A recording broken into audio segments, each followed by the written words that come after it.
여러분 안녕하세요. 여의도 펀드매니저TV 금주시장 전망 및 투자 전략 시작하도록 하겠습니다.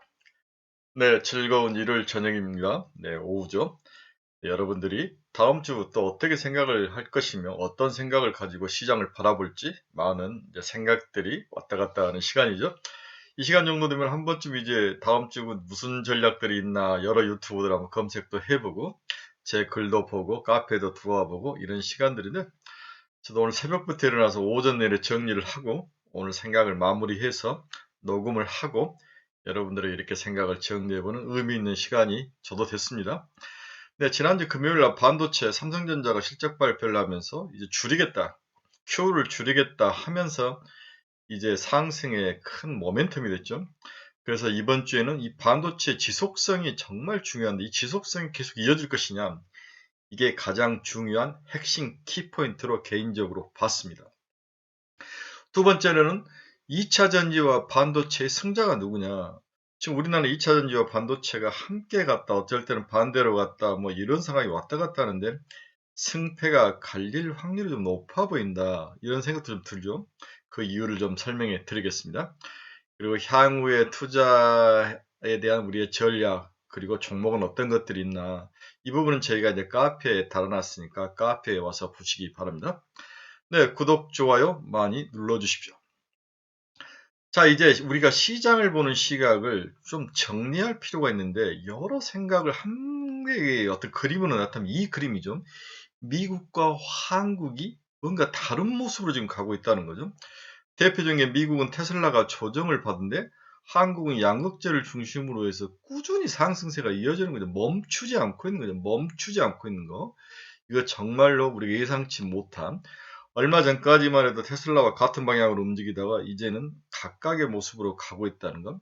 미국의 반도체는 얼마 전만 해도 마이크론 테크놀로지가 바닥을 쳤다. 이제 뭐 모든 것들이 바닥에 진입했다 8% 오르니 다시 6% 빠지고 막 이런 모습이 나타나는데, 우리는 한국 반도체주가 올라가는 그런 모습, 비슷하지만 좀 다른 모습, 이러한 모습들이 현재 시장에 나타나면서 과연 어느 쪽으로 베팅을 해야 될지, 이게 이제 가장 큰 문제예요. 두 번째는 지금 글로벌적으로 돈을 축소하는 과정이다. 과거처럼 유동성이 크게 아주 많은 시절이 아니죠. 네, 유동성이 크지 않는 시절인데 이 작은 유동성을 가지고 섹터별로 나눠먹는 거. 지금 이렇게 한쪽으로 쏠림이 일어나는 가장 큰 원인은 많지 않는 이 유동성이 하나의 방향성으로 쏠려갈 수밖에 없는 그런 구조. 과거에는 2차 전지도 오르고 반도체도 오르고 제약바이오도 오르고 로봇도 오르고 함께 가는 그런 시절은 유동성이 풍부한 시절이었는데, 이제는 갈수록 돈을 줄이고 또 언뜻 나타나는 글로벌 금융위기라는 그러한 새로운 또 모습이 있고, 이러면서 돈이 지속적으로 아시아 시장에서도 그렇고 축소되는데, 우리나라 시장도 개인들도 그렇고 돈이 빠져나가는 상황에서 여기서 돈이 집중화될 수밖에 없는, 다 살 수 없다는 거. 이 집중화 현상이 어느 업종, 어느 섹터로 가느냐. 이게 이제 현재 한국 시장이 나타나는 모습이죠. 우리는 모든 걸 다 버리고 양극재에 가서 꽂혀가 있는 거죠. 개인들이 시장을 리딩하면서 양극재에 꽂혀가고, 이걸 뒤따라가면서 기관 투자가들이 밸류에이션만을 보고 있다가 너무 고평가를 해서 공매도 쳤다가 최근에 환매수로 막 뒤집으면서 문제가 이제 크게 발생하면서 더욱더 엑스컬레이팅, 주가를 상승시키는 큰 원인으로 작동하는 것.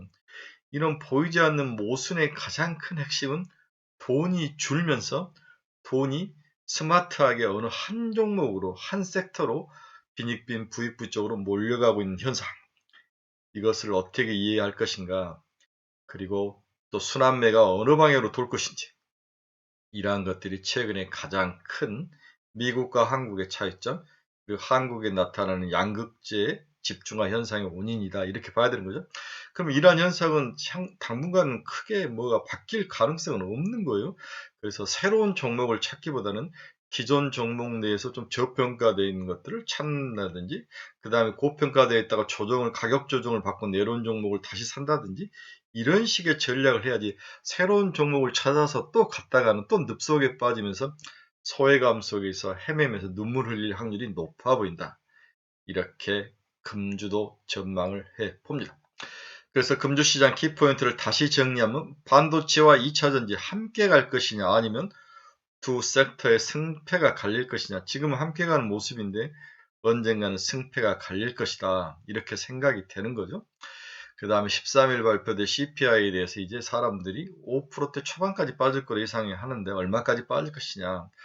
이제 금요일 날 발표될 고용은 생각만큼 그 가두리 안에 들어와 있는 거죠. 크게 영향을 미치지는 않을 것 같다. 다만 생각보다도 23만 명이 증가를 하면서 약간 20만 명대 깨지면 10만 명대가 나왔다면 추가 금리 인상에 대한 이야기가 쏙 들어갈 것 같은데 이제 한 번 정도 더 올리고 그 다음에 멈추고 기다릴 확률, 지켜볼 확률, 이 확률에 빼떼가는 세력이 많아진다. 마지막 올린다면, 5월에 올린다면 이게 마지막일 확률이 높다. 이렇게 생각도 되는 거죠. 주가는 당분간 추가 상승이 전망이 되고 있다. 우리 닥터둠 아저씨들 좀 혼나야 돼요. 네, 일부 닥터둠 아저씨들은 아직도 책 팔아먹고, 네, 카페, 회원들 관리하고 이런 장사하고 있는데 이분들 혼나셔야 된다. 그리고 먼 이야기지만 미래에 다가올 셀인 메이, 5월에는 좀 조정이 올 것이다. 이 셀인 메이에 대해서도 좀 생각을 해봐야 될 그런 시점. 아직은 4월 초기 때문에 여기에 대한 구체적인 생각은 없지만 시간이 갈수록 셀인 메이에 대해서 생각을 좀 해야 될 때가 다가온다. 이렇게 시장 키포인트를 요약 정리를 해 볼 수 있습니다. 네, 금요일 날 채권 시장이 오전에 열리고 달러 지수, 달러 시장도 열렸네요. 달러는 102.10 살짝 올랐나요? 네, 0.27% 오르면 끝이 났습니다. 문제는 이제 미 국채 금리가 이제 크게 상승을 하면서 문제를 일으켰는데 3.9992년짜리가 17.2bp나 상승을 했습니다. 10년짜리도 3.413, 12.3bp. 고용시장이 생각보다 좋다고 해석을 한 것 같아요. 그래서 금리를 한 번 정도 더 올릴 수 있다는 가정이 일어나면서 금리가 크게 치고 올라갔는데 또 뭐 하나 또 잘못되면 내려올 확률도 있는데 일단은 기술적으로도 바닥에 와 있는 것들이 금리가 영향을 좀 미친 게 아니냐 이런 생각이 있는데 생각보다는 많이 올랐습니다. 좀 주의해서 볼 필요는 있다. 이렇게 해석이 가능합니다. 하지만 걱정할 상황은 아니다. 이렇게 정리해야 됩니다. 네, 금주 시장 전망에서 첫 번째 우리의 퀘스천은 고용지표 영향력이죠. 네, 금요일 날 발표될 고용지표는 과연 우리가 어떤 모습으로 생각을 해야 될 것인가. 이 부분에 대해서 한번 같이 알아보도록 하겠습니다. 우선 3월 고용보고서부터 살펴보면 3월 비농업 일자리가 전월 대비 23만 6천 개가 상승한다고 발표를 했다.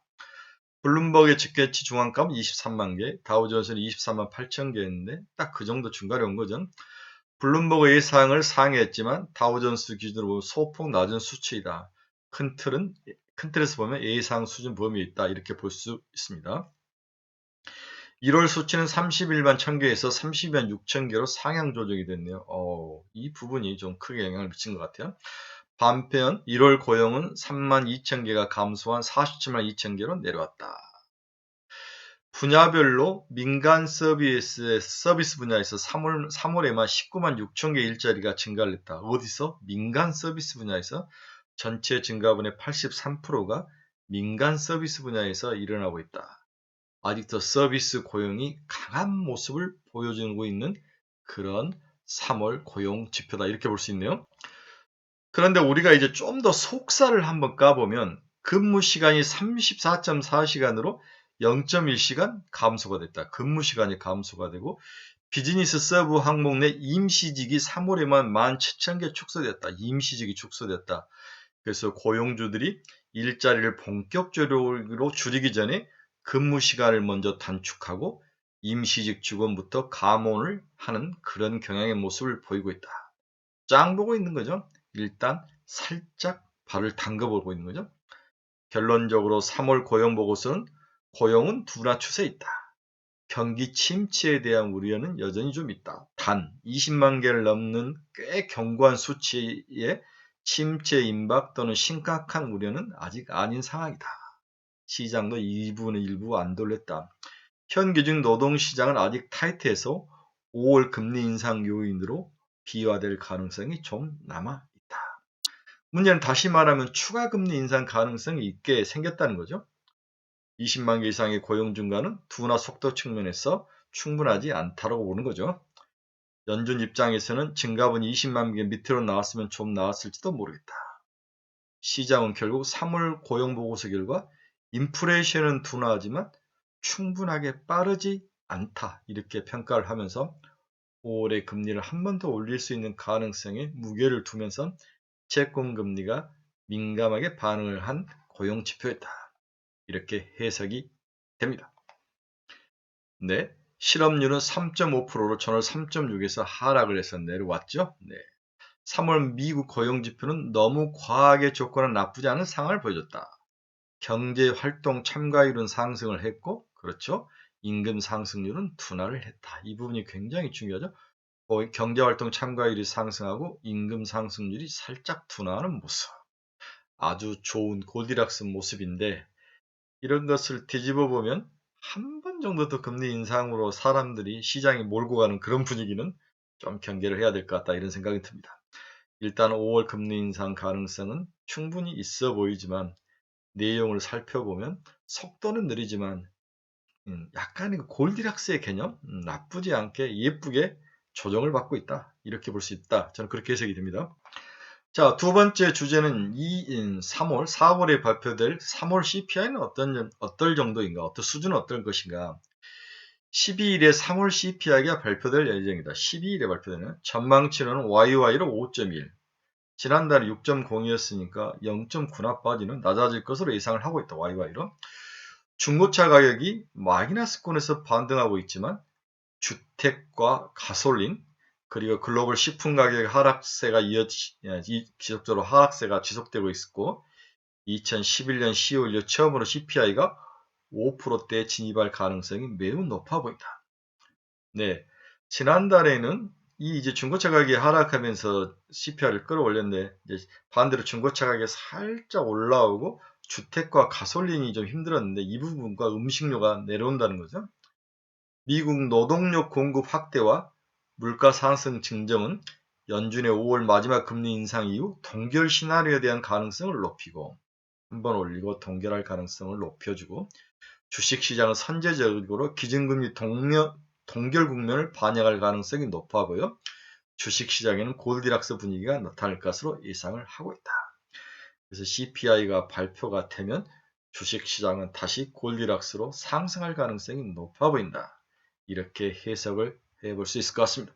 그래서 방금 이야기했던 것을 그래프로 보면 이제 하늘색이 이제 중고차 가격은 살짝 올라오고 가솔린 가격, 이 회색과 글로벌 식품 가격, 얕은 회색은 하락하면서 안정을 찾는 그러한 모습. 그렇다면 5월 한 번 정도 금리를 올리고 그 다음에 동결할 가능성. 이 가능성, CPI만 보면 그렇다는 거죠. 이 부분을 예상을 해볼 수 있습니다. 자, 세 번째 질문은 반도체는 시장의 리더 역할을 지속할 것인가? 이 부분이 굉장히 중요한 우리의 핵심 사항이죠. 네. 첫 번째, 글로벌 메모리 3대 기업인 삼성전자, SK하이닉스, 마이크론이 모두 감산으로 이제 최종 자기의 방향성을 정했을 때 과연 반도체 관련 기업들의 주가는 어떻게 될 것인가? 이 부분이 이번 주에 우리의 가장 큰 관심사 중에 하나죠. SK하이닉스와 마이크론의 경우 2023년 카펙스는 전년 대비 SK하이닉스는 마이너스 59%, 마이크론 마이너스 42% 감소할 거로 예상을 했습니다. 문제는 긴가민가 했던 삼성전자가 과연 줄일 것인가 말 것인가를 했는데 이제 IRA 발표를 하면서 줄이겠다라고 공식적으로 선언을 했죠. 네. 삼성전자는 현 시점까지 투자의 축소, 인위적인 감산이 없다는 메시지를 일관적으로 유지하며 경쟁사들의 투자를 억제하는 한편 감산 규모 확대를 유도했으나 중장기 수익성 극대화를 위해서 감산 결정을 내린 것으로 보여지고 있습니다. 구체적인 감산 규모는 공개하지 않았으나 2022년 말 대비 15에서 20% 수준의 웨이퍼 투입량 감소가 예상이 되고 있습니다. 이 부분이 굉장히 중요하죠. 15에서 20% 정도의 웨이퍼 투입량 감산이 예상이 되고 있다. 2022년 기준 높은 시장 점유율을 바탕으로 경쟁업체 대비 원가 우위를 보유하고 있어 감산 규모는 경쟁사 대비 제한적일 것으로 전망을 하고 있지만 감산을 할 것으로 보이고 있습니다. 다운턴 진입 시 업계 내 가장 업턴, 바닥에서 이렇게 업해서 올라올 진입 시 가장 큰 수혜가 기대되면서 주가가 상승 반전을 했습니다. 두 번째는 이제 반도체 업종에서 가장 관심을 가지고 있는 것은 재고죠, 재고. 과연 재고가 최악의 상황을 지나가고 있느냐? 이 부분에 대해서는 최악의 상황을 지나가고 있는 거로 시장은 전부 다 분석을 하죠. 삼성전자와 SK하이닉스는 2022년 매출액 대비 재고자산 비율이 19.6%로 최고치를 격신하겠습니다. 19.6%. 이는 2017년 이후 최고 수준으로 2023년 감산 가능성이 높아졌던 점을 감안시하면 과잉 투자가 완화가 기대되고 있다. 최고로 찍었기 때문에 당연히 감산에 대한 생각이 있겠죠. 자, 보면은 거의 뭐 재고가 20%까지 올라와 있는 거죠. 연중 가장 높은 2007년부터 지금까지 15년, 22년이니까 약 15년 기준으로 봤을 때 가장 높은 때가 2006년, 7년인데 그때 수준의 재고까지 올라왔다는 거죠. 당연히 지금부터는 감산이 나올 수밖에 없는 그런 상황. 어쩔 수 없이 감산을 할 수밖에 없는 상황. 이런 것들이 시장에 긍정적으로 작용할 가능성에 대해서 우리가 주가에 반영될 거다 이렇게 봐야 되는 거죠. 자, 그럼 감산도 진행이 되고 다음에 키우던 늘리지 않고 새 회사가 과점을 하는 새 회사가 이제 서로 합의를 했다면 이제 D램 가격도 멈춰야 되죠. D램 가격도 하락세가 진정세가 나타나고 있다. 이러한 모습들을 우리가 발견할 수 있는데 한번 봅시다. 최근 D램 가격을 보면 이게 반도체 수출 증가이고 이게 회색이 D램 가격의 모습인데 살짝 이제 하락이 멈춰 있는 상태. 그렇죠?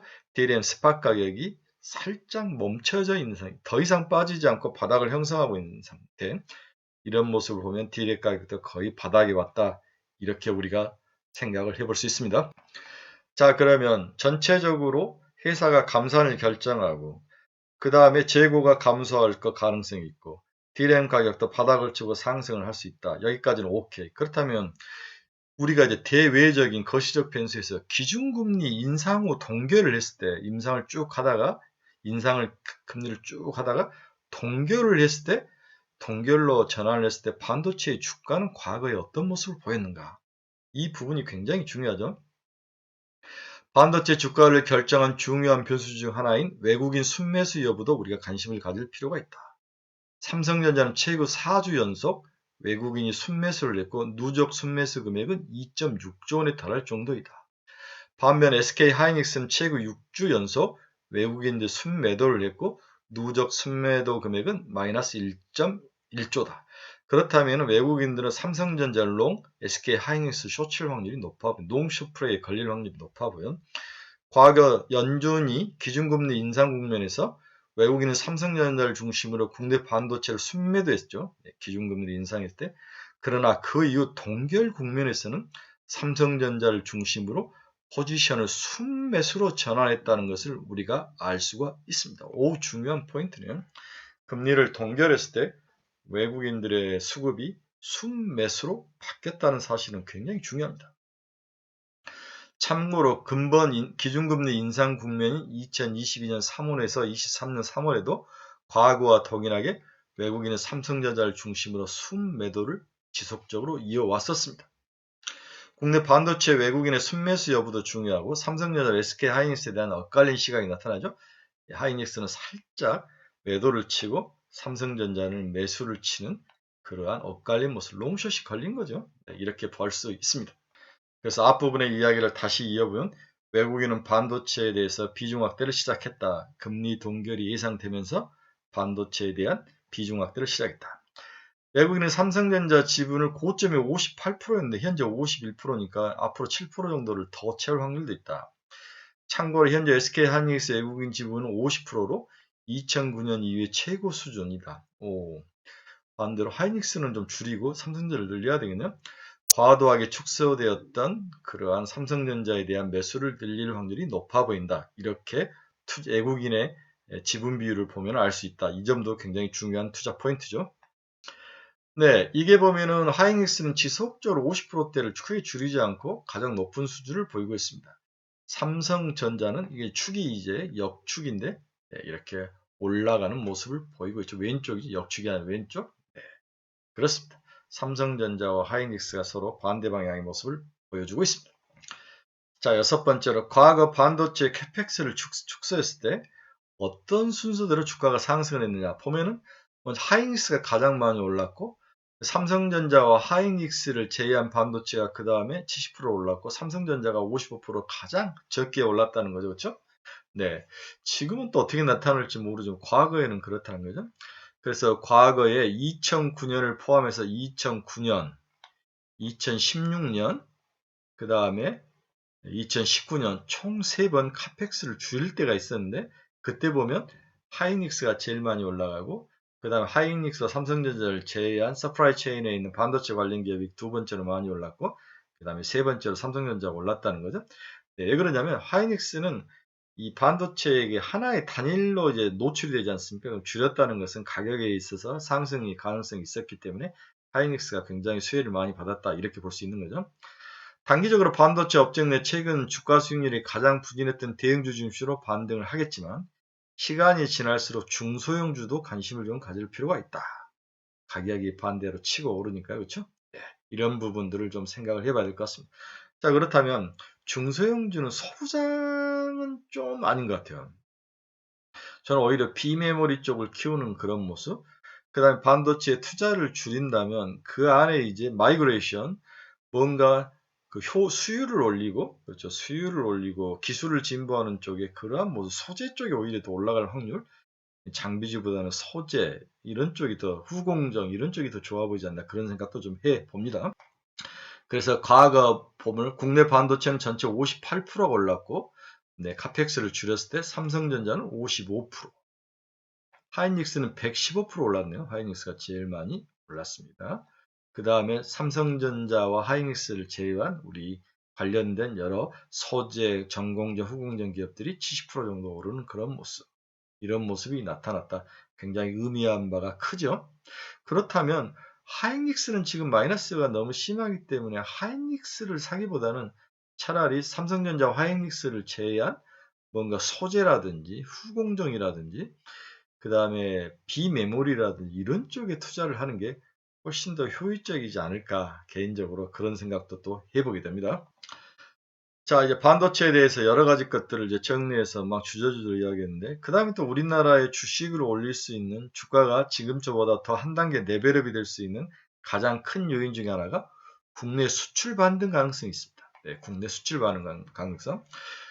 결론적으로 세계 경제는 미국의 불확실성이 증가하는 가운데 중국, 유로존은 경제 지표가 개선되고 있는 모습을 보여주고 있다. 미국은 좀 안 좋은데 이런 까닭에 세계 경제를 보는 시각이 혼란스러울 수도 있으나 우리는 한국 수출이 개선 가능성을 보이고 있다는 점에서 아직까지 긍정적으로 볼 필요가 있다.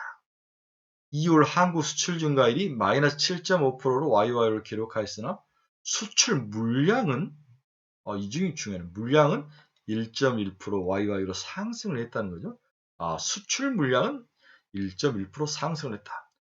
한국 수출 물량은 2021년 5월을 정점으로 둔화 추세를 이어갔으나 2023년에 들어서면서 의미 있는 반전을 기록했다는 점에서 향후 주가 상승의 동력으로 작용할 가능성이 있어 보인다. 수출 증가율은 낮아졌지만 물량이 증가했다는 것은 우리에게 의미하는 바가 크다는 거죠. 이러한 것들이 이제 가격이 오르고 인플레이션이 잡히고 원화가 강세에 이어지고 그렇다면 는 충분히 이익을 많이 낼 수 있는 그러한 모습. 지금 원화가 나름대로 약세를 유지하면서 우리나라 수출이 그런대로 잘 버티고 있는 모습 중에 하나이죠. 이러한 것들이 4월, 5월로 가면서 많이 턴어라운드를 한다면 우리나라 주가는 한 번 더 상승할 가능성, 이 가능성도 좋아 보입니다.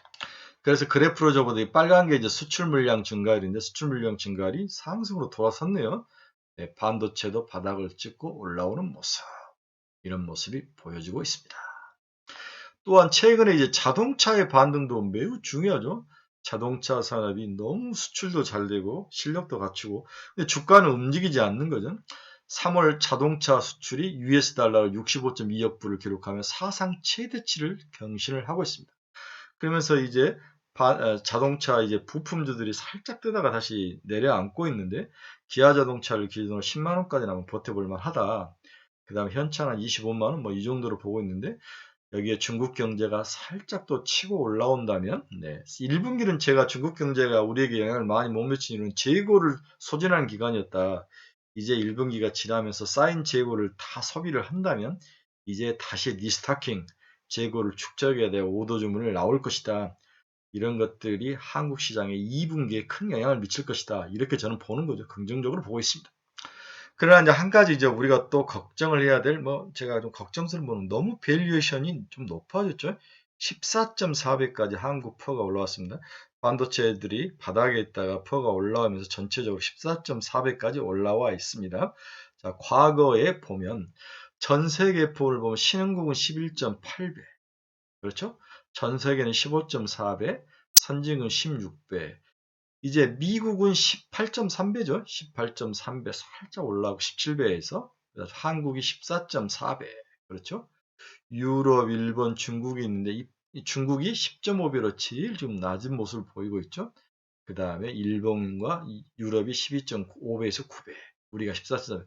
이게 좀 높아 보이는데 우리나라의 그 밸류에이션을 한번 봅시다. 이게 이제 5년 평균인데 평균이 약 11배 정도였는데 지금 14.4배니까 평균의 가장 윗단에 가 있는 모습. 그렇죠. 밸류에이션 측면에서 좀 걱정스러운 있다.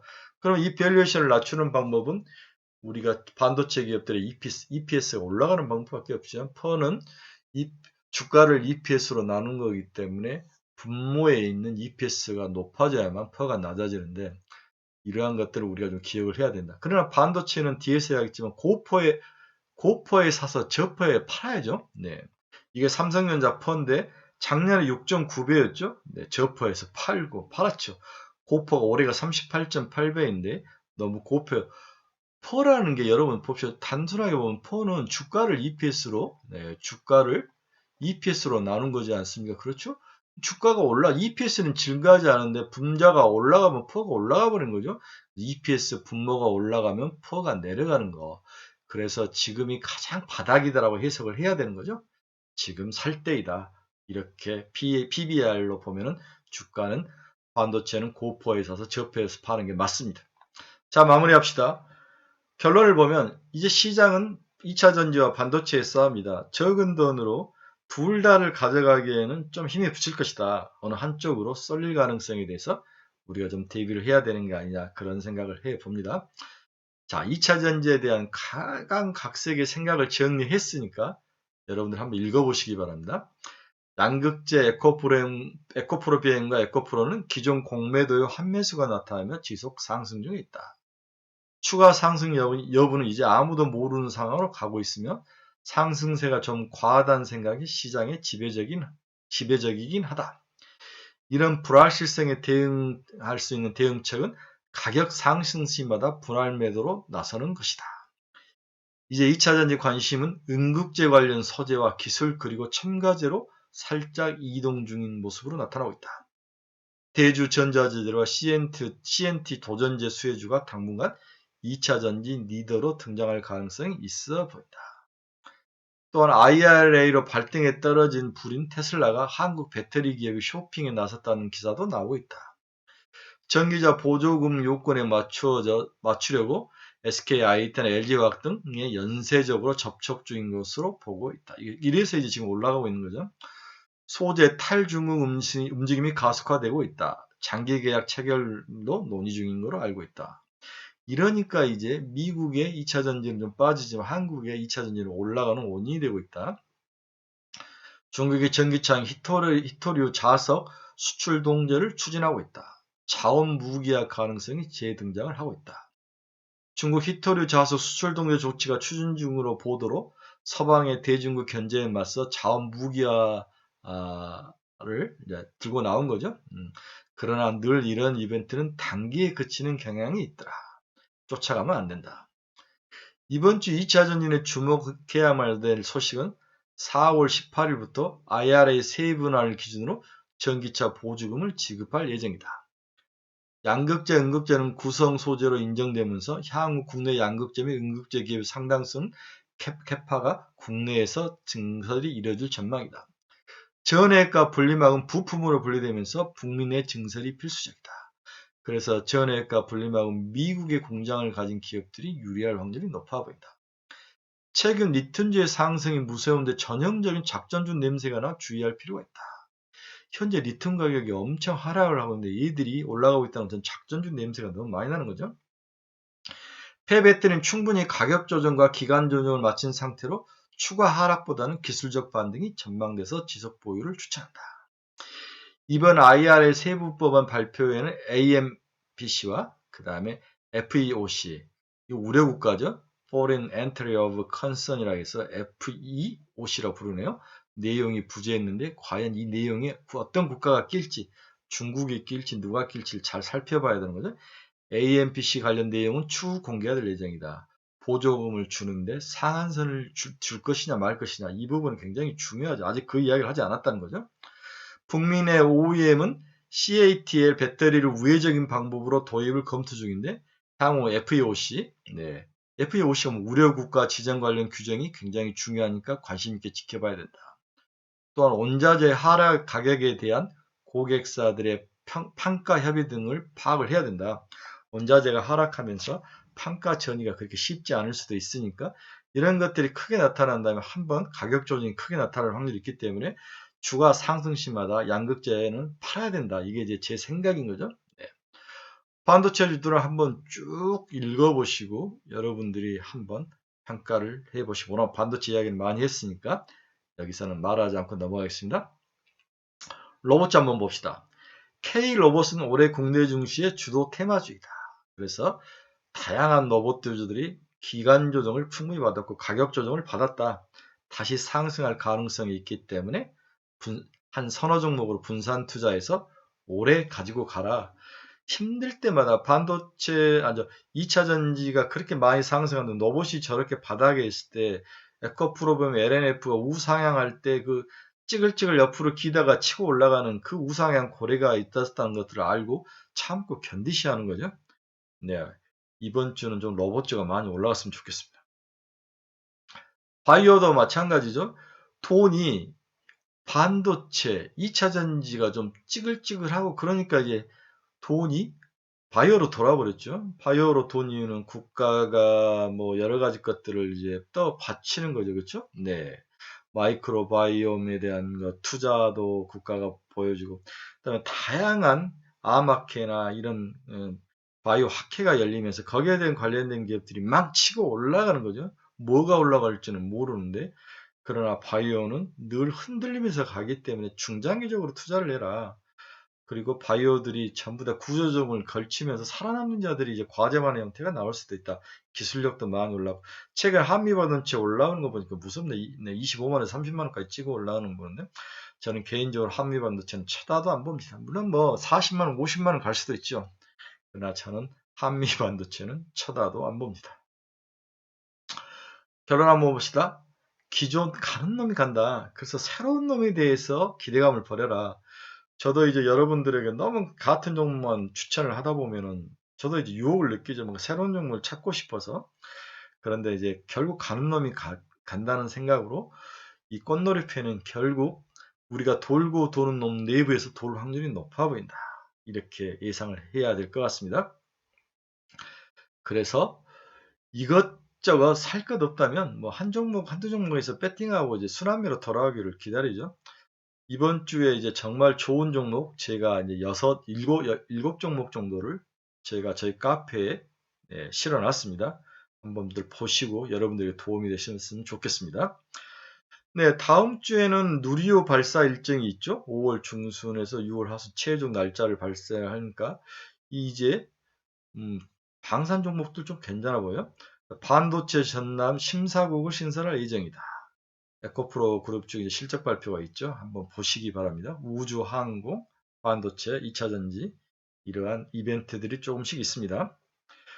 네, 오늘 뭐 저희가 이번 추천을 좀 뭐 카페에 실어놨으니까 저희 카페에 오셔서 여러분들이 한번 살펴보시기 바랍니다. 그리고 뭔가 방향성을 읽고 나침판이 필요하신 분은 저희 카페로 오십시오. 오셔서 여러분들이 함께 나누고, 이런 생각도 있구나. 그 안에 이제 다양한 생각들을 보고, 우리는 리딩 같은 그런 양아치 짓은 하지 않습니다.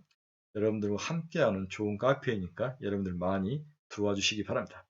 네, 금주 추천 종목 실어놨습니다. 네, 내일부터 시작하는 이번 주는 나쁠 것 같진 않아요.